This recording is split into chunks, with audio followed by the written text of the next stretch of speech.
ये 18वें नंबर का बाब है। इमाम बुखारी रहमतुल्लाहि अलैह ने इस बाब को कायम किया। मता यसिहु सिमाउ सगीर बोलो या समाउ सगीर बोलो, दोनों कह सकते हैं। समाअन व सिमाअन दोनों उसका बाब बनता है। बाज़ ने फरमाया सिमाउ सबी सगीर, ये भी बाज़ नुस्खों में मिलता है। दो तरह के नुस्खे हैं, एक है समाउ सगीर, एक है सिमाउ सबी सगीर। छोटे की समाअत कब काबिल सेहत तस्लीम की जाएगी? अगर कोई छोटा सा तालिब इल्म कहता है समिअतु नबिय्या सल्लल्लाहु अलैहि वसल्लम, तो उसकी समाअत को काबिल क़बूल तस्लीम करेंगे या नहीं?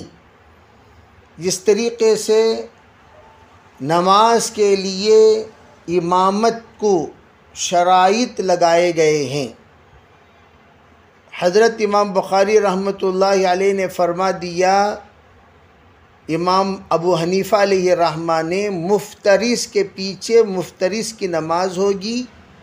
तमाम मुसलमानों के लिए ही हुक्म दिया गया। मुतनफ़िल के पीछे मुफ्तरिस की नमाज नहीं होगी। मुतनफ़िल के पीछे मुफ्तरिस की नमाज नहीं होगी। हाँ, मुफ्तरिस के पीछे मुतनफ़िल की नमाज हो जाएगी। यानी इमाम आला दर्जे की नमाज अदा कर रहा हो, अदना दर्जे की नमाज मुक्तदी अदा कर रहा हो, नमाज हो जाएगी। अदना दर्जे की नमाज इमाम अदा कर रहा हो, आला दर्जे की नीयत करते मुक्तदी खड़ा हो जा रहा हो, नमाज नहीं होगी। तो अब इस पर इमाम साहब रहमतुल्लाह अलैह ने फरमाया, नाबालिग की जो नमाज होती है वो नफिल होती है, वो फ़र्ज़ नहीं होती, इसलिए कि उस पर नमाज के अहकाम का अभी तक तवज्जो ही नहीं हुआ, हुक्म मुतवज्जह ही नहीं हुआ। जब नहीं हुआ तो वो मुकल्लफ़ नहीं हुआ, जब मुकल्लफ़ नहीं हुआ तो वो जो नमाज अदा करेगा वो नफिल समझा जाएगा, फ़र्ज़ का दर्जे का नहीं समझा जाएगा। तो इसलिए इमाम साहब रहमतुल्लाह अलैह ने फरमा दिया, जब अहकाम तहारत भी उसकी तरफ मुतवज्जह नहीं हैं और अहकाम शरा भी उसकी तरफ मुतवज्जह नहीं होंगी, इसलिए कि वो नाबालिग है, गैर मुकल्लफ़ है। इसी तरीक़े से क्या इल्म में भी इस बात का एतबार किया जाएगा कि छोटा बच्चा है, ये गैर मुकल्लफ़ है, तो इसलिए इसके राय का भी एतबार नहीं होगा, इसकी समाअत का भी एतबार नहीं होगा? क्या ऐसी बात है? तो फरमाते हैं नहीं, ऐसी बात नहीं। ज़माने के एतबार से मकाम व मर्तबे को मद्देनज़र रख कर फ़ैसला किया जाएगा। एक बंदा है जो माहौल तदरीस में रहता है, माहौल इल्म के माहौल में रहता है, तरबियत के माहौल में रहता है, तसनीफ़ के माहौल में रहता है, सुबह शाम उसका उठना बैठना ही इल्मी माहौल में है, तो इल्मी एतबार से उसकी राय का एतबार होगा।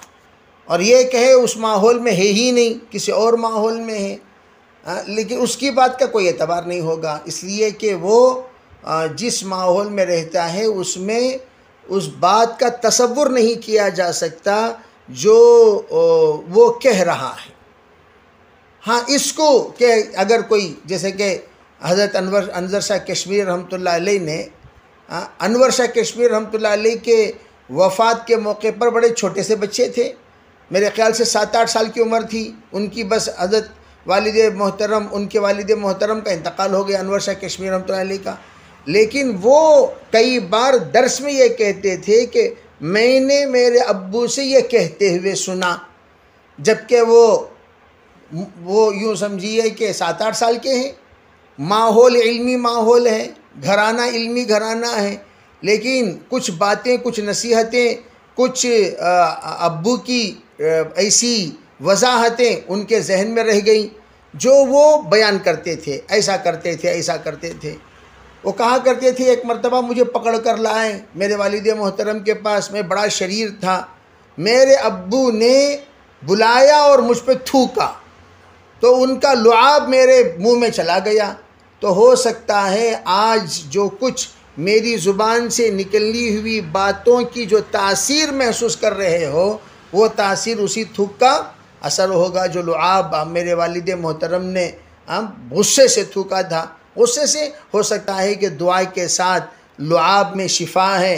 हो सकता है कि अल्लाह ताला ने उस वक्त क्या दुआ करते हुए हज़रत ने दम फरमाया था, वो दम को अल्लाह ताला बादम बना दिया।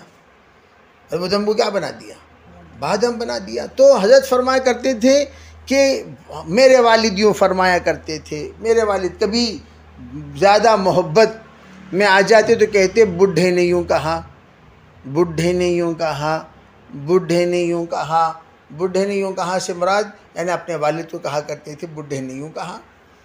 तो शाह साहब रहमतुल्लाह अलैह के मिसल तो भाई बर्रे सग़ीर में कोई मुहद्दिस तो था नहीं, तो उस एतबार से शाह साहब के अक़वाल जो चला करते थे, उन अक़वाल की कुछ मलफूज़ात, कुछ तराशे उनके दिमागों में महफूज थे। खैर बहरहाल इसको सहाबा का जो ज़माना गुज़रा है वो ज़माना ख़ुद तालीम व ताल्लुम का ज़माना, सीखने सिखाने का ज़माना, तवज्जुहात का ज़माना, और वो ज़माना ख़ुद इफ़हाम व तफ़हीम का ज़माना। तो उस ज़माने में सहाबा में कोई छोटे से उम्र वाले नक़ल करते हैं, जैसे कि हज़रत अबू हुरैरा रज़ियल्लाहु ताला अन्हु इस्लाम कबूल किए सरकार की वफ़ात से 4 साल कबल। उस वक्त में हज़रत हुसैन रज़ियल्लाहु ताला अन्हु और हज़रत हसन रज़ियल्लाहु ताला अन्हु ये दोनों खेल रहे थे मस्जिद में, तो सदक़े का खजूर उठाकर मुँह में डाल लिया।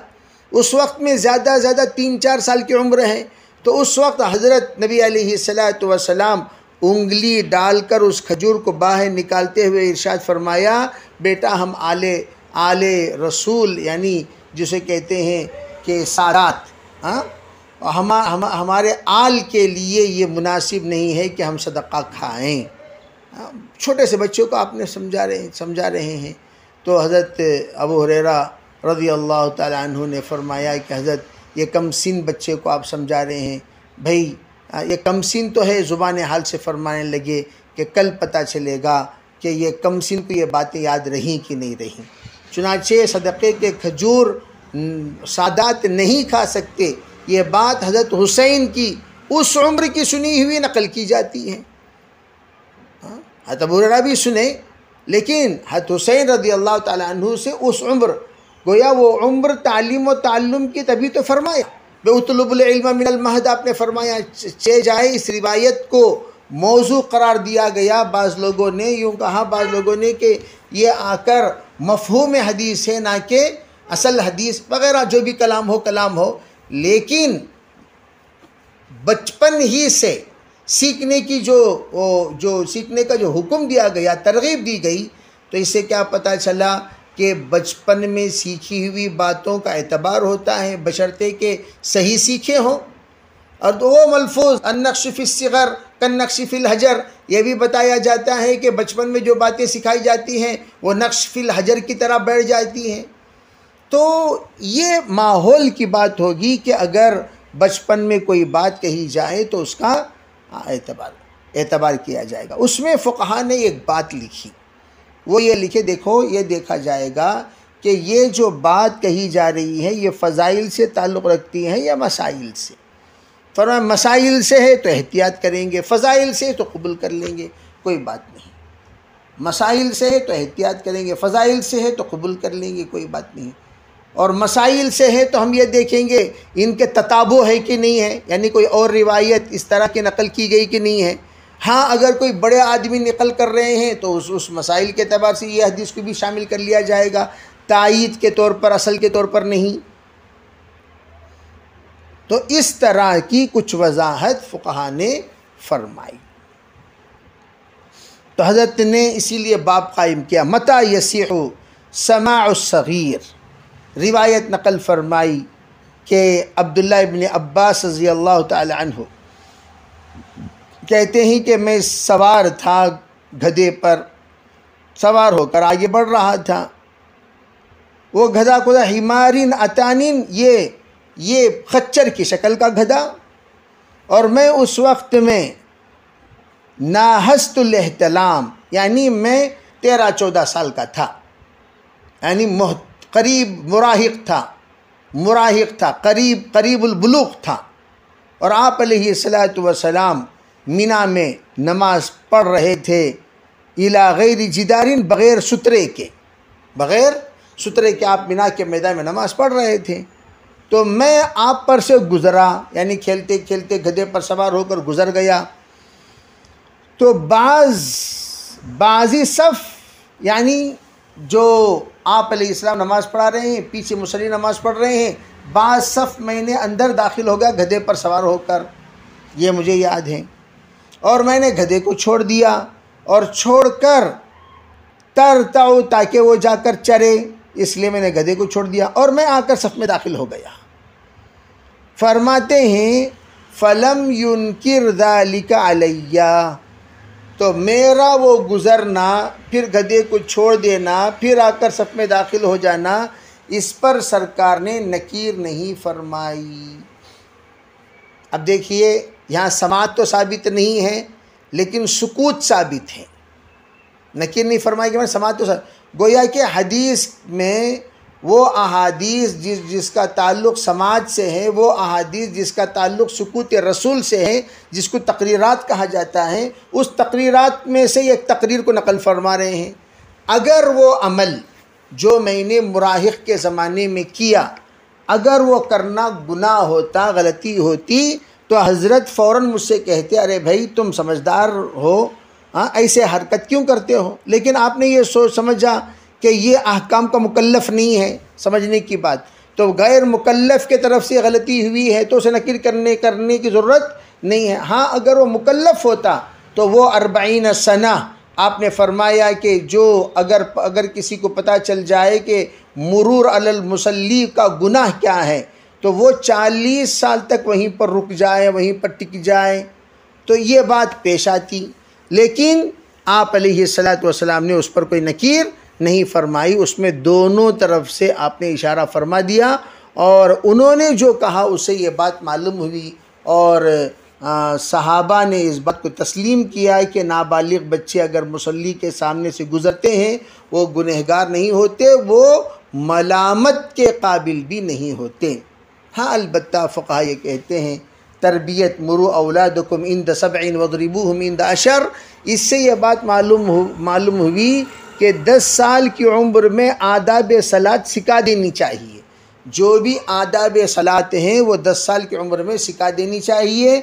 अगर 10 साल की उम्र से बढ़कर कोई बच्चा ऐसी हरकत करता है तो उसे कहा जाएगा तू मुसलमान है, तू मुसलमान है, तुझे इस तरीक़े से नमाजी के सामने से गुज़रना नहीं चाहिए, ये कह देना चाहिए ताकि उस बच्चे के दिल और दिमाग में ये बात बस जाए कि किसी भी तरह की यह हरकत काबिले बर्दाश्त नहीं है शरीयत मुतहरा में। अरे बात समझ में आ रही नहीं जी। फिर आगे की जो रिवायत है वो क्या है, फरमाया अक़ल तू मिनन नबी सल्लल्लाहु अलैहि वसल्लम, मैंने हुज़ूर सल्लल्लाहु अलैहि वसल्लम से एक बात समझी। महमूद इब्न रबी कहते हैं मैंने समझी, वो मज्जतन मज्जहा फ़ी वजही, वो तबरीकन बरकतन, आप अलैहिस्सलातु वस्सलाम ने मेरे चेहरे पर एक धुतकारा, आपने ऐसा फरमाया। तो जब आपने फरमाया तो मेरी अक़ल बढ़ गई, मुझे समझदारी आ गई। ये बात फरमा रहे हैं, क्या मतलब इसमें, फरमाया कि आपके मुंह में आप पानी पी रहे थे, पानी पीने के बाद उस पानी के कुछ छींटे मेरे मुंह पे मार दिए, मुंह के ज़रिए से चेहरे पर मार दिया। तो ये बात आपने फरमाया। जैसे कि मैंने कहा हज़रत अनवर शाह कश्मीर रहमतुल्लाह अलैह ने थूका तो इस तरीक़े से आपने कुछ छींटे मेरे चेहरे पर मारे, और मैं उस वक्त में 5 साल का था, और वो जो छींटे मारे वो आकर मिंदलविन डोल से पिए हुए पानी का था, तो आपने छींटे मारे। तो ये बात फरमा रहे हैं, गोया मुझे वो छींटे मारने का वाक़या दिल नशी हो गया। आज भी मैं आपके सामने वो वाक़या बयान कर रहा हूँ, जबकि वो वाक़या पेश आया कब? जबकि मैं 5 साल का था, और 5 साल की उम्र में ये वाक़या पेश आया, और वो वाक़या आप अलैहिस्सलातु वस्सलाम ने दम के सिलसिले में साबित कर दिया कि अगर कोई दम करना चाहे तो वो दम करे, तो ऐसा दम करे कि कुछ छींटे चेहरे पर पड़ना चाहिए, और उसके ज़रिए से बरक़ात मुंतकिल होते हैं। वो कब होगा? जब फूंकने वाला साहिब बरका भी हो, साहिब हरका और हुरका ना हो, साहिब बरका भी हो, तो तब जाकर उसके छींटे काबिल बरकत समझी जाएंगी। हमारे नाना खुसर थे जनाब अलहाज अब्दुल क़ादिर मुहियुद्दीन साहब रहमतुल्लाहि अलैह। क़ादिर मुहियुद्दीन साहब रहमतुल्लाहि अलैह से बहुत मशहूर थे। हज़रत मौलाना यूसुफ साहब रहमतुल्लाहि अलैह के ज़माने के दावत व तबलीग़ के काम में जुड़े हुई शख्सियत, बहुत ही ज़्यादा मकबूल शख्सियत, और बहुत काबिल दीद भी काबिल दाद भी शख्सियत। बड़े गोरे थे, बहुत गोरे, और बड़े खूबसूरत, बड़े हसीन। तो वो बिल्कुल तमिल जानते थे, उसके अलावा कोई और ज़ुबान नहीं जानते थे। तो वो कहते हैं कि मैं जब निज़ामुद्दीन गया, हज़रत मौलाना यूसुफ साहब रहमतुल्लाहि अलैह का ज़माना था, तो हज़रत से एक ऐसी अक़ीदत थी कि मैं बिल्कुल सामने जाकर बयान में बैठ जाता था। हालांकि कुछ भी समझ में, उर्दू की अलीफ भी उनको नहीं मालूम, बिल्कुल तवज्जो से हज़रत की क्या बात हो रही है गौर से मैं सुनता था, गौर से मैं सुनता था, गौर से मैं सुनता था। हज़रत यूसुफ साहब रहमतुल्लाहि अलैह पान खाने के आदी थे, पान खाते थे, और बहुत तेज में बोलते थे, बहुत जोश में बोलते थे। हज़रत मौलाना यूसुफ साहब रहमतुल्लाहि अलैह की तकरीरें वग़ैरह माशाल्लाह बड़ी जज्बाती, बल्कि वो एक दर्द, एक तारुफ़ दावत व तबलीग़ तो मौलाना यूसुफ रहमतुल्लाहि अलैह ही से हुआ। तो कहते हैं कि मैं जब बैठता था उनकी मजलिस में, और वो जब गुफ्तगू करते थे, बगौर समात करता था, 3 साढ़े 3 घंटे तक एक जुम्बिश नहीं होती थी, बिल्कुल सीधे हज़रत के सामने बैठ जाता था। अब जब तकरीर मुकम्मल हो गई, तश्कील होती थी, तो हम लोग नाम लिखाते थे, नाम लिखाने के बाद हम चल देते थे। जाने के बाद मैं देखता है कि मेरे सफ़ेद लिबास पूरे के पूरे छींटों से भरे पड़े हैं, लाल छींटे, पूरे सफ़ेद लिबास में लाल छींटे, चेहरे पर लाल छींटे। वो हज़रत जो बात कर रहे थे, तो वो बात जो उछल कर, जो तेश में जब हज़रत बात करते थे तो वो लुआब जो निकलता था, तो वो लुआब के छींटे कहाँ पड़ते थे? इनके चेहरे पर। तो वो क्या बरकतन हम लोग उसे फेल लिया करते थे कि भाई अल्लाह इसके ज़रिए से तो कम अज़ कम फ़हम अता फरमा। तो अल्लाह ने अजीब उनको फ़हम अता की, इफ़हाम व तफ़हीम की, कि मंदिरों के पुजारी बुलाकर उनसे बातें सुनते थे। आप बात कीजिए, बड़ी अच्छी बात करते हैं और आपकी बात बड़ी अच्छी लगती है। तो उनकी तमिल ज़ुबान में तकरीर बहुत मकबूल और बहुत काबिल एहतराम भी, और फिर काबिल सिमा भी, और बहुत पुरमिज़ाह भी उनकी बात हुआ करती थी। तो वो बरक़ात जो मुंतकिल होते हैं, वो कहते थे कि जब हम लोग कुछ समझते नहीं थे, लेकिन इतना महसूस करते थे कि हज़रत का एक दर्द मुंतकिल हो गया। और उस ज़माने के अजीब व गरीब लोग, जो भी लोग हज़रत मौलाना यूसुफ रहमतुल्लाहि अलैह के ज़माने में काम में जुड़े, वो ताहयात अपनी पूरी ज़िंदगी दावत के काम के लिए ऐसा मुकम्मल वक्फ़ कर दिए, बिला गुलू के, इंतहाई तवाज़ु के साथ, इंतहाई सिफ़ात के साथ, इंतहाई अखलाक के साथ, और पूरे सही नहज की तबलीग समझ कर। ऐसा नहीं कि जैसे कि बाज़ लोग होते हैं कि जिनके सर और पैर में कोई ताल्लुक़ ही नहीं रहता, पूछी आसमान की तो कहीं ज़मीन की, कहीं पूछी ज़मीन की तो कहीं आसमान की, कोई ताल्लुक़ नहीं रहता चाहे निस्बत ख़ाकरा व आलम पाकरा। लेकिन वो जो सही बात बड़ों से उन्होंने सीखी वही बात लाकर चलाया करते थे इकराम और एहतराम के साथ। और वो ज़माना बड़ा मुजाहदा का ज़माना था, वो कोई इकराम का ज़माना नहीं था, वो ज़माना डंडे खाने का ज़माना था। जैसा कहा जाता है अब तुम अंडे खाने का ज़माना, जुमेरात अंडे खाते नहीं खाते। अरबी जुमेरात को जो जमातों में अंडे भेजे जाते हैं वो अंडे खाने का ज़माना है। और वो ज़माना कौन सा था? डंडे खाने का ज़माना था। बहरहाल ये बात में लुआब के ज़रिए से ये बात मालूम होती है कि ये तबरीक की चीज़ है जो हज़रत सहाबा इकराम उसको बरकतन महसूस करते थे और लिया करते थे। जी।